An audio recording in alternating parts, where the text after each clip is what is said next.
Yes.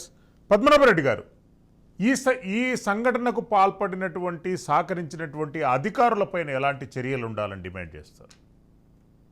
ఇప్పుడు సాధారణంగా ఏదైతే ట్యాంక్లలో ఎంక్రోచ్ అయి కన్స్ట్రక్షన్ చేసినారో అధికారుల సహకారం లేనిది అది అయ్యే పని కాదు. ఎస్. కాంపౌండ్ వాళ్ళు కట్టాలన్నా కానీ మున్సిపాలిటీ వాళ్ళు అబ్జర్వ్ చేస్తూ ఉంటారు. అటువంటిది ఈ ట్యాంక్ FTL లోపల ఉన్న భూములకు రిజిస్ట్రేషన్ ఎట్లయింది, HMDA క్లియరెన్స్ ఎట్లా ఇచ్చింది, అట్లాగే మున్సిపాలిటీ హౌస్ పర్మిషన్ ఇచ్చింది. కాబట్టి 4-5 డిపార్ట్మెంట్స్ మీద ఒకటి కేసు కాదు, 2 కేసులు కాదు, థౌజండ్స్ ఆఫ్ కేసెస్ ఉన్నాయి. కాబట్టి మేము సజెస్ట్ చేసేది ఏంటంటే ఒక కమిషన్ వేయండి.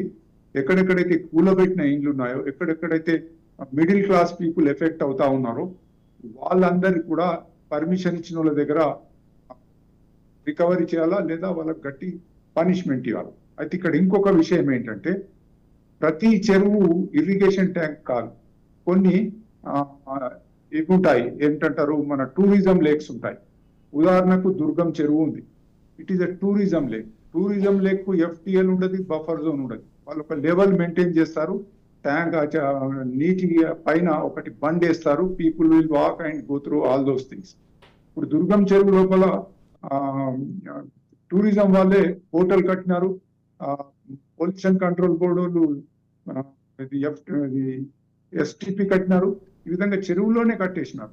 సో టూరిజం వాళ్ళు లేకు ఇప్పుడు FTL ఆపాదించడం కరెక్ట్ కాదు. ఎక్కడైనా టూరిజం లేకుంటే దాని యొక్క లిమిట్, అంటే అప్పర్ లిమిట్ ఏదైతే ఉంటుందో ఆడికే దాని హద్దు. వర్షం ఎక్కువ పడ్డా కానీ ఇట్ అబ్జర్వ్స్. సో ఎప్పుడైతే టూరిజం వాళ్ళు నీటి దగ్గర ఒక వాకింగ్ పాత్ అవన్నీ పెట్టినప్పుడు ఇక మళ్ళీ దాన్ని దాటి FTL రాదు, బఫర్ జోన్ రాదు. సో దీంట్లో కొన్ని లీగల్ కాంప్లికేషన్స్ ఉన్నాయి. కాబట్టి జాగ్రత్తగా చూసుకుంటూ స్టెప్ బై స్టెప్ ఎక్కడెక్కడైతే క్లియర్ వయలేషన్స్ ఉన్నాయో వాటిని తీసుకోవాలి. కానీ ఇవాళ చేసింది మాత్రము కొంచెము పొద్దున చేసింది సమర్థనీయం కాదు. హైకోర్టు స్టే ఇచ్చినా కానీ 6 o'clock ఏదో స్టార్ట్ అయినట్టున్నది, 7 కు కంప్లీట్ అయిపోయింది. సో ఇది ఒక పెద్ద ఇష్యూగా తయారయ్యేటట్టున్నది.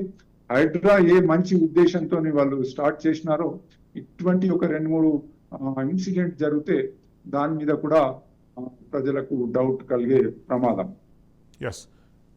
రవికృష్ణ గారు, ఈరోజు హైకోర్టు ఉత్తర్వులు ఏమిచ్చింది, ఏమేమి అబ్జర్వేషన్స్ చేసింది? ఏమన్నా స్పీకింగ్ ఆర్డర్ ఉందా మీ దగ్గర? అప్డేట్ ఇంకా అప్డేషన్ రాలేదు సార్. కానీ ఉన్న దీని ప్రకారం కన్వెన్షన్ కూల్చివేతలను హైకోర్టు నిలుపుదల చేసిందా, లేదు అంటే స్టేటస్ కో చేసింది, తాత్కాలికంగా నిలుపుదల చేసింది. ఎస్. నోటీస్ సర్వ్ చేయలేదు అన్న కారణంతోనే నిలుపుదల చేసిందని మన దగ్గర ఉన్న సమాచారం ప్రకారం.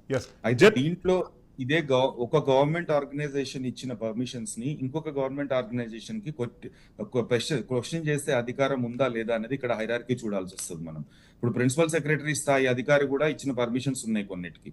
ఇప్పుడు శివబాలకృష్ణ ఉన్నప్పుడు ఈ HMDAకి చాలా లేక్స్ కి పర్మిషన్స్ ఇచ్చారు. FTL లో బఫర్ జోన్ లో చెరువు సగం ఆక్యుపై చేసినా కూడా పర్మిషన్లు ఇచ్చిన దాఖలాలు ఉన్నాయి. ఇప్పుడు మా దగ్గర బంధం కొమ్ము చెరువు ఉంది, దాంట్లో అవంతిక అని చెప్పి కన్స్ట్రక్షన్ జరుగుతోంది. దానికి తూమును కూడా డైవర్ట్ చేశారు. మొన్న రంగనాథ్ గారు వచ్చినప్పుడు క్లియర్ గా స్పష్టంగా చూపించడం జరిగింది. ఆయన సైట్ ఇన్స్పెక్షన్ కూడా చేసేళ్ళారు.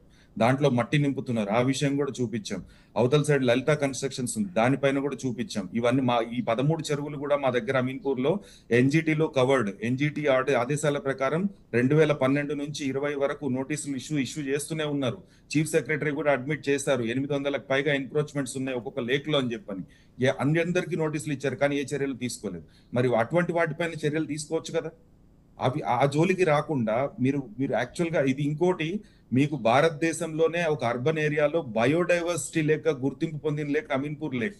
అటువంటి లేక్ చుట్టుపక్కల మొత్తం తూములన్నీ బంద్ చేసి కూర్చొని డ్రైనేజ్ వాటర్ నింపుతుంటే, ఇండస్ట్రియల్ కెమికల్ వాటర్ దాంట్లో పొల్యూట్ చేసి చేపలు పడుతుంటే, మరి అది చూపించిన తర్వాత కూడా మరి కమిషనర్ గారు ఎందుకు స్పందించలేదు?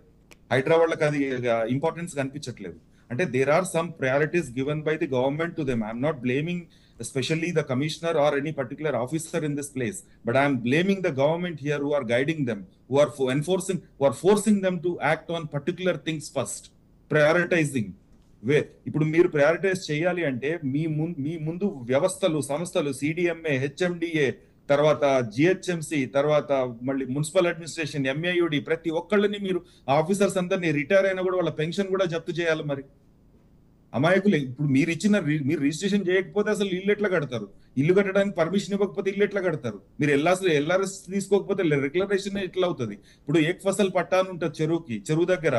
చెరువు ఎండిపోయినప్పుడు వచ్చి పంట వేసుకుంటారు, చెరువు మళ్ళీ వాటర్ వచ్చినాక వెనక్కి వెళ్ళిపోతారు. అటువంటి దాంట్లో లేఅవుట్లు చేసి అమ్మారు, ప్లాట్లు కొన్నారు. ఈ రోజు చెరువు మా ప్లాట్లు ముంచింది అని అమీన్పూర్ లో తిరుగుతున్నారు అటువంటి వాళ్ళు. మరి వాళ్ళ పరిస్థితి ఏంటి? ఇట్లా చాలా ఉన్నాయి సార్ గ్రౌండ్ లెవెల్. మీరు అవన్నీ టెక్నికాలిటీస్ అన్ని తీసుకోకుండా, కరెక్ట్ కోఆర్డినేట్స్ తీసుకోకుండా, ఒక ప్రైవేట్ సర్వే ఆధారంగా 2014లో జరిగింది ఆధారంగా మీరు వెళ్తాను అంటే అది కరెక్ట్ కాదు. అది you need to compare data, coordinate and send proper notices, give explanation, and if the fault is with the government official, you need to compensate and demolish. You cannot just go ahead and do that, because it is your person whom we trust the government organization. When GHMC has given permission or HMD has given permission, I consider that yes, it is a government's permission. I don't see a private corporation giving me a permission. S Padmanabha Reddy garu, స్వయంగా హైడ్రాకు రాష్ట్ర ముఖ్యమంత్రి చైర్మన్గా వ్యవహరిస్తున్నారు. Municipal administration principal secretary, HMDA కార్యదర్శి, ఇతర ముఖ్యమైనటువంటి అధికారులంతా హైడ్రాలో ఆర్గనైజింగ్ సెక్టర్గా ఉన్నారు. ఒక సీనియర్ పోలీస్ అధికారి, అంటే గుడ్ బుక్స్లో ఉన్నటువంటి సీనియర్ పోలీస్ అధికారిగా నియమించారు. ఇక్కడ కూడా పొలిటికల్ వెండేటా, స్వార్థపూరితమైనటువంటి ఆలోచనలు చోటు చేసుకుంటాయనేటటువంటి ఆస్కారం ఎక్కడ కనిపిస్తుంది? స్వయంగా రాష్ట్ర ముఖ్యమంత్రి, మున్సిపల్ అడ్మినిస్ట్రేషన్ మంత్రి, ఇంకా అవకాశాలు ఎక్కడున్నాయంటారు? అంటే ఇప్పుడు దీంట్లో వాళ్ళు ఒక ఇది పెట్టినారు, ఏమన్నారంటే గవర్నింగ్ బాడీ అని ఒకటి పెట్టినారు. దాంట్లో ముఖ్యమంత్రి, హైడ్రా గవర్నింగ్ బాడీ, ముఖ్యమంత్రి చైర్మన్ ఉన్నాడు, 2 మంత్రులు మెంబర్స్ ఉన్నారు, తర్వాత సంబంధిత సెక్రటరీస్ అంతా ఉండి లాస్ట్ లో ఏమన్నారంటే ఒక కమిషనర్ హైడ్రా మెంబర్ సెక్రటరీ అన్నారు. అది not less than rank of secretary of the government అన్నారు. సో ఆయన ఐపీఎస్ అధికారిని పెట్టినారా, ఐఏఎస్ పెట్టినారా, అది సమస్య ఏంటంటే ఆయన మీద పొలిటికల్ ప్రెషర్ ఉండకూడదు, ఉండొద్దనే మేము అనుకుంటున్నాం. ఎందుకంటే ముఖ్యమంత్రి స్వయాన దీని మీద అన్నాడు కాబట్టి పొలిటికల్ ప్రెషర్ ఉండకూడదని బడ్జెట్ కూడా అలాట్ చేసినారు. మొన్న బడ్జెట్ 200 crores ఏమో హైడ్రాకి ఇవ్వడం జరిగింది. సో ఇదంతా కూడా సవ్యంగా జరగడానికి కొంచెం వాళ్ళు టైం తీసుకున్నాడు. సర్వే చేసినారు, ఏ ట్యాంక్ 59 ట్యాంకులు సర్వే చేసి పేపర్లలో ఇచ్చినారు. 20% to 60% వరకు ఆక్యుపై అయినాయి అంటున్నారు. మరి ఆక్యుపై అయితే ఈ యొక్క ఇరిగేషన్ డిపార్ట్మెంట్ ఏం చేసింది, రెవెన్యూ డిపార్ట్మెంట్, మున్సిపాలిటీ వాళ్ళు వీళ్ళు ఏం చేసినారు, ఇన్ని దినాలు చేతులు కట్టుకొని కూర్చొని రోగం ముదిరిపోయిన తర్వాత ఇప్పుడు ఆపరేషన్ చేస్తున్నామన్న పరిస్థితికి వచ్చినారు. ఏది ఏమైనా హైడ్రాకు we should give some more time. ఇవాళ హైకోర్టు స్టేతోని వాళ్ళు బహుశా కొంచెం సిస్టమ్ మార్చుకుంటుండొచ్చు. దాన్ని ఇప్పుడు కొంచెం పని మొదలు పెట్టినారు. దాని మధ్యలో ఆపితే ఫ్యూచర్ లో ఇక ఏది చేసినా కానీ ట్యాంకుల యొక్క కబ్జాలు మనం ఆపలేం కాబట్టి హైడ్రాన్ కంటిన్యూ చేయాలా. వాళ్ళు కూడా 4-5 days బ్యాక్ హైకోర్టు చెప్పినప్పుడు ఎప్పుడైతే నోటీసులు ఇవ్వాలన్నప్పుడు ఇచ్చి ఇంకా కొన్ని దినాలు ఆగి వాళ్ళ ఎక్స్ప్లెనేషన్ తీసుకొని ముందుకు పోతే బాగుండేది. ఏది ఏమైనా తప్పులు కొన్ని జరుగుతూ ఉంటాయి, కానీ ఈ హైడ్రాన్ మాత్రం ప్రజలు సపోర్ట్ చేస్తున్నారు. మేము చాలా మందితోనే ఎంక్వైరీ చేసినప్పుడు మంచిగున్న సార్, అది పక్కా చెరువులోనే కట్టినారు, ఆ బిల్డింగ్ కూలగొట్టినారు, బాగుందని. 75-80% of the people are happy with the activity of the HYDRAA. కాకపోతే ఇక ఒకటి రంగు పులిమే ప్రయత్నం చేస్తా ఉన్నారు, ఒకే పార్టీకి చెందిన వాళ్ళని చేస్తున్నారు అని. కానీ ఇప్పుడు మీరు ఇంతకు మొదలే చెప్పినారు, చాలా మంది రూలింగ్ పార్టీ వాళ్ళు కూడా మంత్రులకు కూడా నోటీసులు ఇస్తున్నారని. లెట్ us hope హైడ్రా నిష్పాక్షికంగా, రూల్ ప్రకారంగా, చట్టబద్ధంగా ఎటువంటి ప్రెషర్కు లొంగకుండా పనిచేసినట్టయితే బాగుంటుంది. లేకుంటే అక్కడ ఉన్న అధికారులకు కూడా చెడ్డ పేరు వస్తుంది. ఎస్ రవికృష్ణ గారు, గత ప్రభుత్వము మిషన్ కాకతీయ పేరుతోని వేలాది కోట్ల రూపాయలు చెరువుల పునరుద్ధరణకు ఉపయోగించింది. మరి అప్పుడు ఈ కూల్చివేతలు, అప్పుడు ఈ కబ్జాలు, అప్పుడు ఈ FTL లిమిట్స్, అప్పుడు ఈ బఫర్ జోన్లు ఎందుకు గుర్తుకు రాలేదు? సార్, అన్ఫార్చునేట్లీ మన తెలంగాణలో మైనర్ ఇరిగేషన్ డిపార్ట్మెంట్ అనేది పూర్తిగా కరప్షన్ లో కూరుకుపోయింది అనడంలో నేను ఎటువంటి సందేహం వ్యక్తపరచను సార్. చాలా దారుణమైన పరిస్థితి వాళ్ళది. ఎక్కడ డబ్బులు ఇస్తే అక్కడ ఎన్ఓసీలు ఇచ్చేసారు వాళ్ళు. ఇదంతా కూడా ఒక ఆర్గనైజ్డ్ సిండికేట్ గా గత 10 సంవత్సరాల కంటే ముందు కూడా కబ్జాలు జరగలేదనట్లేదు, చెరువుల ఆక్రమణ జరగలేదన్నట్టు జరిగాయి. కానీ ఈ 10 సంవత్సరాల్లో మాత్రం ఒక ఆర్గనైజ్డ్ సిండికేట్ గా ఇది ఏర్పడి వీళ్ళు అన్ని రెవెన్యూ, మున్సిపల్, ఇరిగేషన్ అన్ని శాఖలకు సంబంధించిన లోకల్ లీడర్స్ వీళ్ళందరూ కుమ్మక్కయ్యి చాలా ఏరియాస్ లో విలువైన ప్రభుత్వ భూములు గాని, చెరువులను గాని, కుంటలను గాని నాశనం చేసిన మాట వాస్తవం. సో ఇప్పుడు ఏర్పాటు చేసిన తర్వాత మొదట సంతోషించిన వ్యక్తిని నేనే ముఖ్యమంత్రి గారికి ధన్యవాదాలు చెప్పిన వ్యక్తిని కూడా నేను. కానీ మీరు వెళ్తున్న పద్ధతి రాంగ్ అని మాత్రమే అంటున్నా తప్ప నేను హైడ్రా అనే దాని ఆర్గనైజేషన్ పైన నేను బురద జల్లాలని చూడట్లేదు, లేదు వాళ్ళని ఆపేయాలి, తీసేయాలని చెప్పి నేను మాట్లాడట్లేదు. కానీ మీరు వెళ్ళే పద్ధతి రాంగ్. ఎవరు ఒక చిన్న రోడ్డు మీద పోయే నడుచుకుంటూ బట్టలు లేనోడు కంప్లైంట్ ఇచ్చినా మీరు తీసుకోవాలా, మంత్రి కంప్లైంట్ ఇచ్చినా మీరు తీసుకోవాలా, దానిపైన యాక్ట్ చేయాలి.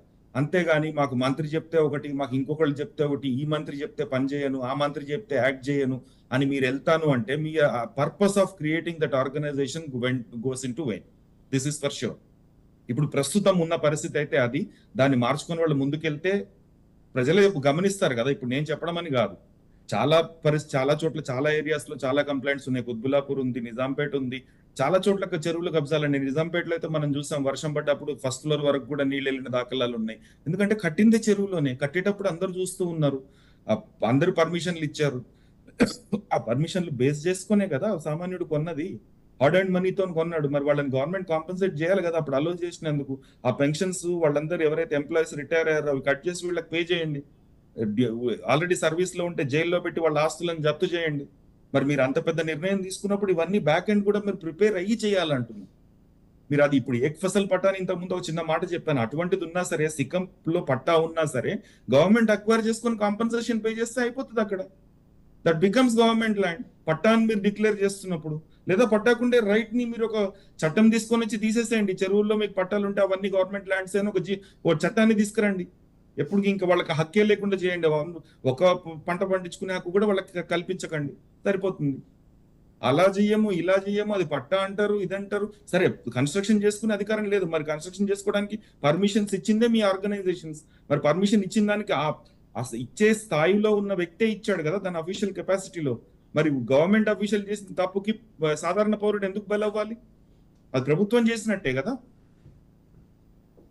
ఇది నా ఉద్దేశం సార్. ఎస్ రవికృష్ణ, అంటే ఓవరాల్గా హైడ్రా ఫ్యూచర్ యాక్షన్ ప్లాన్ ఎట్లుండాలంటారు? డూస్ అండ్ డోంట్స్ ఏం సజెస్ట్ చేస్తారు? నా సజెషన్ అయితే ఒకటే సార్, న్యూట్రల్ గా, నిష్పక్షపాతంగా చెరువులని, యాక్చువల్ కోఆర్డినేట్స్ ని కొలాబరేట్ చేసుకుంటూ, వివిధ డిపార్ట్మెంట్లతోని సమన్వయం చేసుకుంటూ వాళ్ళు ముందుకెళ్ళి కరెక్ట్ గా బౌండరీస్ ని గుర్తించి, ఎఫ్టిఎల్, బఫర్ జోన్, చెరువులలో ఎవరు ఎంత పెద్ద వాళ్ళు ఉన్నా సరే డ్యూ ప్రాసెస్ ఆఫ్ లా ప్రకారం వెళ్తూ వాటిని తొలగించాలి. నిర్మోహమాటంగా కాంపెన్సేషన్ ఇవ్వాల్సిన చోట ఇవ్వాలి, ఇవ్వకూడని చోట తీసేయాలి. ఈ రెండు జరగాలి. Ignorance of law is no excuse. ఎప్పుడు వరకు అది నేను ఏ పర్మిషన్ తీసుకోకుండా నా అంతటా నేను వెళ్ళి ఒక గవర్నమెంట్ ల్యాండ్ ని ఆక్యుపై చేసి నేను బిల్డింగ్ కట్టుకుంటే అప్పుడు నాకు అది చట్టం తెలియదు, నేను కట్టినాను అనొచ్చు. కానీ ఇక్కడ నేను అన్ని డాక్యుమెంట్లు ప్రభుత్వానికి సబ్మిట్ చేస్తే, అన్ని వెరిఫికేషన్స్ అయ్యి, ప్లానింగ్ డిపార్ట్మెంట్ అప్రూవల్ ఇచ్చి, కన్స్ట్రక్షన్ అప్రూవల్ ఇచ్చి, మీటర్ ఇచ్చి, అన్ని ఇచ్చి, రోడ్లు వేసి, డెవలప్మెంట్ చేసి, అంతా చేసి బిల్డింగ్ కట్టిన తర్వాత ఇప్పుడు నువ్వు తప్పు చేసావు నేను కూల్ చేస్తా అంటే మరి ఆ ఇచ్చిన వాళ్ళని ఎవరు శిక్షించాలి? నేను ఎట్లా ఇగ్నోరెంట్ అవుతాను? ఇగ్నోరెంట్ వాళ్ళు అవుతారు కదా. వాళ్ళకి చట్టం తెలిసి కూడా తప్పు చేశారంటే చాలా పెద్ద తప్పు అది.